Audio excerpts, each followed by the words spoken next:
अस्सलाम वालेकुम and welcome back to the channel. मेरा नाम है बासित। यूएसए में न्यू इमिग्रेंट अपनी जर्नी को डॉक्यूमेंट कर रहा हूँ वीडियो की सूरत में, ताकि कल को कोई न्यू इमिग्रेंट आए या इस प्रोसेस में ट्रस्ट सकता उसकी हेल्पफुल गाइड हो सके। हमारी एक सीरीज़ चली जिसका नाम है आपके सवालात मेरे ख्यालात, जिसके बेतहाशा पार्ट आ चुके हैं। यहाँ पर कार्ड्स आ रहे होंगे। इस वीडियो में आपको आपके सवाल का जवाब नहीं मिलता, वो पुरानी वीडियो जाके देखें तो कहीं ना कहीं वीडियो में एड्रेस हुआ होगा। फिर भी नहीं मिलता तो कमेंट सेक्शन में आके लिखें, इंशाल्लाह आने वाली वीडियो में एड्रेस कर लेंगे। हम आज इंडियाना जोन्स बने हुए क्योंकि धूप बहुत तेज़ है, 37 पड़ रहा है, जो बे एरिया के हिसाब से बहुत ज़्यादा गर्मी है।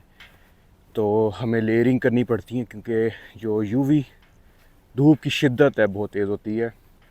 तो कहीं जाके छाँव में बैठते हैं, वीडियो स्टार्ट करते हैं, आपसे बातें करते हैं। तो आ जाएँ, चलें। तो हम पहले कमेंट पर आते हैं। ये कमेंट स्प्यूटम वाली वीडियो पर है। तो स्प्यूटम टेस्ट वो होता है कि आप जब पहले मेडिकल एग्ज़ाम के लिए जाते हैं, जो मैंडेटरी होता है यूएस इमिग्रेशन प्रोसेस के लिए, तो उस एग्ज़ाम के उस एग्ज़ाम के एक्सरे वाले जो पार्ट होता है, उसमें अगर आपका टीबी स्पॉट नज़र आ जाए या टीबी कंसर्न हो तो वो स्प्यूटम लगाते हैं। तो उस प्रोसेस में आपको जो है ना टाइम लग जाता है। तो ये कह रहे हैं कि इनके वालिद साहब और इनको वीज़ा मिल चुका है नवंबर की, जिसकी एक्सपायरी है। इनकी वालदा को स्प्यूटो मिला, जो जुलाई में क्लियर हो के माशाल्लाह एम्बेसी रिपोर्ट जा चुकी है। अब वो वेट कर रहे हैं कितना टाइम लगेगा। पहले वक्तों में ये होता था कि किसी भी एक फैमिली में 5 बंदे हैं, किसी का एक बंदे का इशू बनता था ना कि थायराइड का मसला है, टीबी का मसला है, कोई और बॉडी पार्ट का मसला है, कोई ड्रग टेस्ट करना है, कोई भी आँख का इशू है, तो वो पूरी फैमिली को रोक देते थे कि इकट्ठा हर स्टेज से जा रहा हो। ये पिछले 3-4 साल से देखा है कि वो बाकी एप्लीकेंट्स को मूव फॉरवर्ड कर देते हैं, एक बंदे को रोक लेती हैं, जिसकी वजह से इस तरह की इशू बन जाती हैं।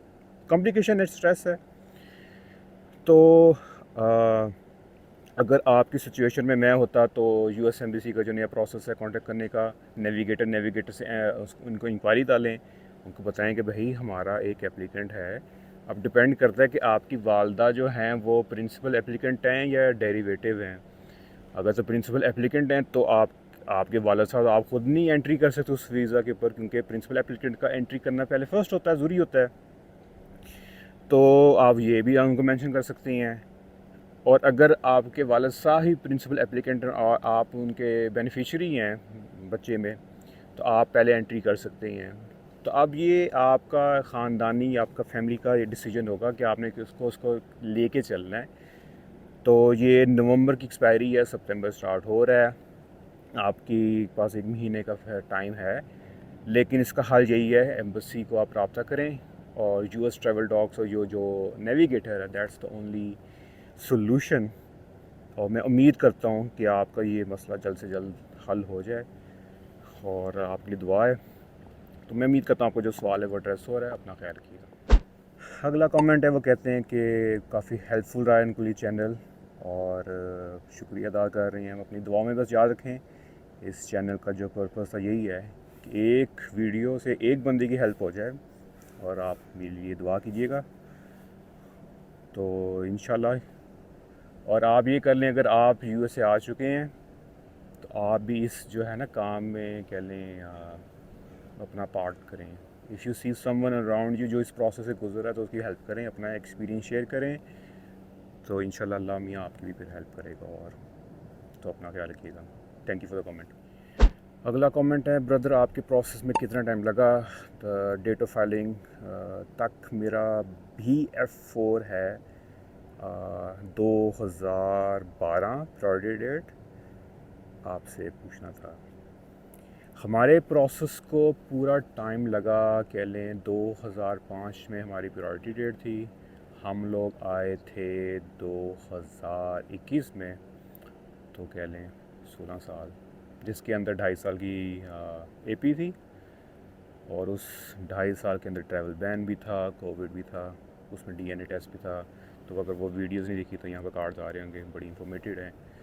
और अगर आप किसी को जानते हैं जो इस प्रोसेस से गुजरा है तो उनके साथ ये चैनल शेयर करें। तो या आपकी प्रायोरिटी डेट 2012 की है, तो आपका यूज़र नेम से लग रहे हैं आप पाकिस्तानी हैं। इस वक्त 2007-8 की चल रही हैं, तो हर साल 1 साल की प्रायोरिटी डेट कंटिन्यू करती हैं, उसमें थोड़ा से महीने हम डाल दें तो कह लें आप 5 साल का वेट कर लें, 5 से 6 साल में इंशाल्लाह आपका जो है प्रोसेस आ जाएगा। तो अभी से तैयारी करें, अपने डॉक्यूमेंट्स मेक श्योर करें सारे पूरे हों। इस चैनल के बहुत सी वीडियोज़ हैं, डॉक्यूमेंट्स हैं, आपके नाम करेक्शन ठीक हैं एंड सो ऑन। तो डॉक्यूमेंट्स पर मेहनत करें। मेजॉरिटी ऑफ द एपीज़ जो लगती हैं वो डॉक्यूमेंट्स पर लगती हैं, तो डॉक्यूमेंट्स एटलीस्ट पूरी करें। जब भी पासपोर्ट बनवाएं, 5 साल ना बनवाएं 10 साल बनवाएं, अपनी ज़िंदगी को आसान रखें। तो मैं उम्मीद करता हूँ जो आपका सवाल है वो एड्रेस हो रहा है, अपना ख्याल रखिएगा। अगला कमेंट है F4 2000 जुलाई इंडिया को कितना टाइम लग सकता है। बेस्ट ये है कि आप गूगल पर जाएं, आप लिखें वीज़ा बुलेटिन और उसमें चार्ट देखें, क्योंकि मुझे तो ज़्यादातर पाकिस्तान का ही पता है। तो पाकिस्तान को कह लें ऑलमोस्ट 1 साल में 1 साल की मूवमेंट हो जाती है। इंडिया की ज़्यादा स्लो होती है, क्योंकि India, China, Mexico and Philippines की मूवमेंट स्लो होती है, क्योंकि वहाँ पर एप्लीकेंट्स ज़्यादा होती हैं। जब ज़्यादा एप्लीकेंट्स होते हैं तो ज़्यादा स्लो मूवमेंट होती है। तो आपको ये देखना पड़ेगा कि पिछले साल कितनी मूवमेंट हुई थी, पिछले महीने कितनी मूवमेंट हुई थी, इस महीने कितनी हुई थी, उससे पिछले कितनी हुई थी। तो प्रीवियस सारे वीज़ा बुलेटिन पड़े होते हैं, तो आपको ये जाके सर्च कर लें, वीज़ा बुलेटिन NVC लिखें या US स्टेट डिपार्टमेंट लिख लें, तो आपको मिल जाएंगे। तो मैं उम्मीद करता हूँ जो आपका सवाल है वो एड्रेस हो रहा है, अपना ख्याल रखिएगा। अगले कमेंट पर आपने कहते हैं पासपोर्ट और डॉक्यूमेंट सबमिट होने के बाद और डेट चेंज होने के बाद कितना टाइम लगता है वीज़ा लगने में। तो आई विल से कि एक रफ़ एस्टिमेट कह लें 3 हफ़्ते लगते हैं। और वो बड़ा अजीब से एक जंपिंग पिंग पोंग टेबल बनेगा आपके स्टेटस में, refuse to AP to refuse, then to AP, then to issued। I think बीच में अप्रूव्ड भी आएगा, तो वो स्टेटस चेंज होगा, कुछ घंटों में सब कुछ होता है। लेकिन आप कह लें 3 हफ्ते दे लें, हो जाएगा इंशाल्लाह। लेकिन डिपेंड करता है आप कौन से स्टेज में हैं। अगर उन्होंने रैंडमली आपसे मांगा हुआ है तो कुछ और हो सकता है, लेकिन आपसे मेडिकल के पास ये चीज़ें मांग रहे हैं तो जल्दी हो सकता है। लेकिन जनरली 3 हफ्ते लगते हैं, तो इंशाल्लाह खैर की उम्मीद है। तो मैं उम्मीद करता हूँ आपको जो सवाल है वो एड्रेस हो रहा है। अगले कमेंट पर आते हैं इस्लाम बासी भाई, वालेकुम अस्सलाम। स्पाउसल कैटेगरी में DNA टेस्ट की ज़रूरत क्यों पड़ती है? हस्बैंड और वाइफ का DNA तो ऑब्वियसली मैच नहीं करेंगे, shouldn't it be only for kids? बिल्कुल आपने ठीक कहा है कि DNA टेस्ट स्पाउस में सिर्फ तब ज़रूरत पड़ती है जब बच्चे होते हैं, उन केसेस में जहाँ पर स्पाउस जो हैं वो लॉन्ग डिस्टेंस रिलेशनशिप में और बच्चे हों। तब इसलिए कर लेते हैं ताकि उनको हो कि ये तो नहीं है किसी फुप्पी या किसी मामू का या चाचू का बच्चे को आप लेके जा रहे हो, क्योंकि there was like a very long history in Pakistan 80s और 70s में जहाँ पर ऐसा हुआ है, डॉक्यूमेंटेड है, ये घड़ी की बातें नहीं है। तो इसलिए US एम्बेसी अब DNA टेस्ट करवाती है, हल्का से भी उनको डाउट होता है वो कहते हैं DNA टेस्ट कराएं।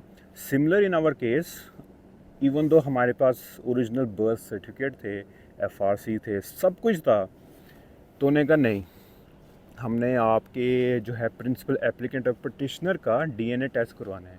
और उसमें ट्रिकी पार्ट ये आ गया, अब इवन दो के ये सिबलिंग्स थे, मेरे वालिद साहब और जो मेरे जो पटिशनर थे, दे वर ब्रदर्स, तो F4 के अंदर भी हो जाता है। अब ट्रिकी पार्ट ये था कि DNA टेस्ट को एक इफ़ेक्टिव होने के लिए आपके एक पेरेंट का होना ज़रूरी है, क्योंकि इतनी स्ट्रिक्ट उसकी रेगुलेशंस है, उसका थ्रेशोल्ड इतना स्ट्रिक्ट है कि उसमें पेरेंट होना ज़रूरी है। तो इट्सेल्फ बहुत बहुत ज़बरदस्त वो 2 पार्ट सीरीज़ वीडियो है, वो जाकर देखिएगा। उसमें सारा मैं एक्सप्लेन कर रहा हूँ कि इतने चैलेंजेस थे उस लैब को सिलेक्ट करना, वो लैब कौन सी होनी चाहिए जो इतने उसके मार्कर्स को टेस्ट करे, उसमें फेलियर के चांसेस होने चाहिए। अगर पहला टेस्ट फेल होता है तो उसमें मैं अगर री रन करवाना है तो री रन में मैं उनकी और भाई बहनों को डाल सकूं, ताकि वो सैम्पलिंग जो उनका डाटा बैंक है वो ज़्यादा हो सके। अमेजिंग एक्सपीरियंस, अल्हम्दुलिल्लाह अल्लाह ने बहुत उसमें मदद की, तो it was A amazing experience. लेकिन आपका जो सवाल है, अगर सिर्फ 2 मियाँ बीवी हैं, अगर CR1 है, अगर आप न्यूली मैरिड हैं, 6 महीने हुए हैं, साल हुआ है और आपके कोई बच्चे नहीं हैं, तो उसमें DNA टेस्ट नहीं होता। और आप ये लोग जिनके बच्चे हैं भी, आप ख़ुद जाके नहीं करवा सकते। ये आपको US एम्बेसी जब आपको DNA टेस्ट लगाएगी तो इट्सल्फ एक पूरा प्रोसेस है, उसको उस प्रोसेस से गुजरने के लिए फिर आप यहाँ पर वीडियोज़ आ रही हैं वो देखिएगा, बहुत अच्छी वीडियोज़ हैं, बहुत मेहनत हुई हुई है। तो मैं उम्मीद करता हूँ आपका जो सवाल है वो एड्रेस हो रहा है। अपना ख्याल रखिएगा। तो मैं उम्मीद करता हूँ आप लोगों को आज की वीडियो पसंद आएगी। वीडियो पसंद hit the like button, channel को सब्सक्राइब करें, hit the notification bell icon. यहाँ पर इंस्टाग्राम पेज आ रहा है जिसके ऊपर मैं अपनी लाइफ इन US दिखा रहा हूँ, जो बहुत ज़्यादा अपडेटेड होती है क्योंकि वीडियोज़ तो काफ़ी गैप से आ रही होती हैं और कई पता वीडियो कहीं शूट हुई होती है, कब पोस्ट हो रही होती है, तो जाकर उसको फॉलो मस्ट करें। इसके अलावा ये पीछे एक नया घोड़ा आया है, इन्हें लगा दिया है, तो या वेरी शाइनी। तो ज़िंदगी रही तो इंशाल्लाह आपसे मुलाकात होगी अगली वीडियो में। तब तक मैं इजाज़त दें, अपना ख्याल रखिएगा। टेक केयर, अल्लाह हाफिज़, बाय, पीस आउट।